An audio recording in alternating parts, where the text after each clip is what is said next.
देखिए, ये एक सोची समझी साजिश थी आम आदमी पार्टी की।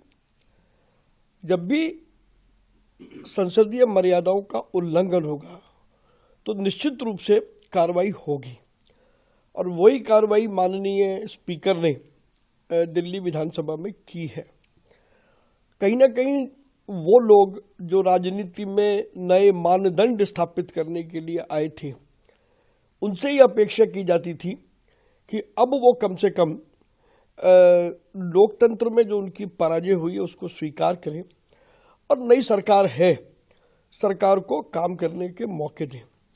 लेकिन हम सब ने देखा है कि पिछले 10 सालों में जिस प्रकार से आम आदमी पार्टी झूठ बनाने की मशीन बन गई और झूठ के नैरेटिव गढ़ने में वो माहिर है, यही काम उन्होंने इस सत्र के पहले दिन किया।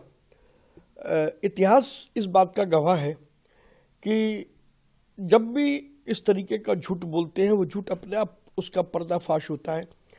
दिल्ली की माननीय मुख्यमंत्री ने जब उन्होंने ये आरोप लगाया तो माननीय मुख्यमंत्री ने अपने कमरे को मीडिया को भी दिखाया, और ये सबको पता है कि ना तो शहीद आजम भगत सिंह की तस्वीर हटी, ना बाबा साहब भीमराव अंबेडकर की तस्वीर हटी, और यही आतिशी थी जिनकी फोटो हमने देखी है।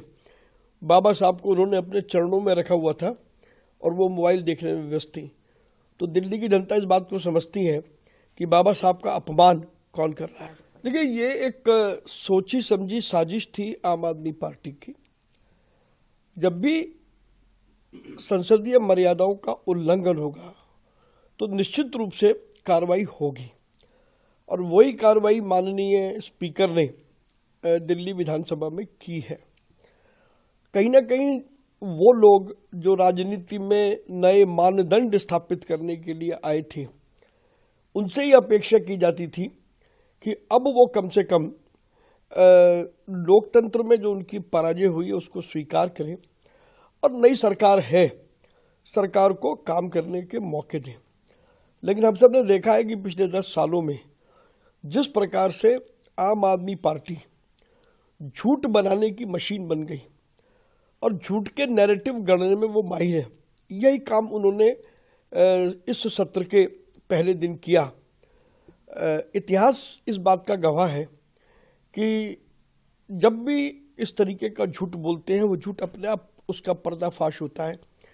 दिल्ली की माननीय मुख्यमंत्री ने जब उन्होंने ये आरोप लगाया तो माननीय मुख्यमंत्री ने अपने कमरे को मीडिया को भी दिखाया, और ये सबको पता है कि ना तो शहीद आजम भगत सिंह की तस्वीर हटी, ना बाबा साहब भीमराव अंबेडकर की तस्वीर हटी, और यही आतिशी थी जिनकी फोटो हमने देखी है। बाबा साहब को उन्होंने अपने चरणों में रखा हुआ था और वो मोबाइल देखने में व्यस्त थी। तो दिल्ली की जनता इस बात को समझती है कि बाबा साहब का अपमान कौन कर रहा है।